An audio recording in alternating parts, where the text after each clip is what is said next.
இன்னைக்கு 90% of working professionals especially womans பார்த்தீங்கன்னா local transport தான் எடுக்கிறாங்க. அதில் நிறைய சேஃப்டி இஷ்யூஸ் அவங்க ஃபேஸ் பண்ணுறாங்க.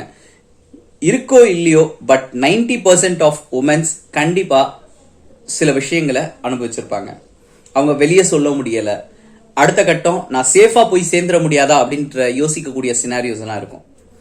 இந்த மாதிரியான டைம்ல உங்களோட சிம்பிள் மூவ் கண்டிப்பா இந்த மாதிரியான தப்பு செய்யக்கூடியவங்களை தண்டனை கொடுக்கிற மாதிரி நேரத்தில் ஒரு எச்சரிக்கையும் அவங்களுக்கு கொடுக்கலாம். இந்த வீடியோவை ஃபுல்லாக பாருங்க. இந்த வீடியோவில் நீங்கள் தெளிவாக பார்க்க முடியும் இந்த பர்சன் எப்படி ஹராஸ்மெண்ட் பண்ணுறாங்கன்னு பாருங்கள். கையெடுத்து இடுப்பில் கொடுக்குறாங்க. இதே டெமான்ஸ்ட்ரேஷன் நம்ம கொடுக்குறோம். ஸோ இடுப்பில் வைக்க போது அந்த ஃப்ராக்ஷன் ஆஃப் சிங்கிள் மூவ் எங்கே அட்டாக் பண்ணுதுன்னு பாருங்கள். ஸோ இடுப்பில் கையை வரப்போது எந்த கையை நம்ம ஹோல்ட் பண்ணணும்னா எந்த கை இடுப்பில் இருக்கோ அந்த கைக்கு ஆப்போசிட் ஆர்மை வச்சு நம்ம புல் பண்ணிவிட்டு ஃபுல் ஃபோர்ஸ் புல் பண்ணோம் அப்படின்னா ஆப்போசிட்டில் இருக்கக்கூடிய ஆள் அவனோட ஃபுல் கண்ட்ரோலே இழந்துருவான். எந்த கைக்கு பக்கத்தில் வரானோ அந்த எல்போவை ஃபுல் ஃபோர்ஸ் அவன் மூஞ்சிக்கு ஏற்றணும் அப்படின்னா கரெக்டாக மாட்டிப்பான். எல்போ ரைஸ் பண்ணுறது பவராக ரைஸ் பண்ணிடணும். இப்போ இந்த வீடியோவில் பார்த்தீங்கன்னா ஒரு நபர் பின்னாடி நிற்கிறாங்க. அந்த ஹராஸ்மெண்ட் வந்து முதுகு பக்கமாக நடக்குது.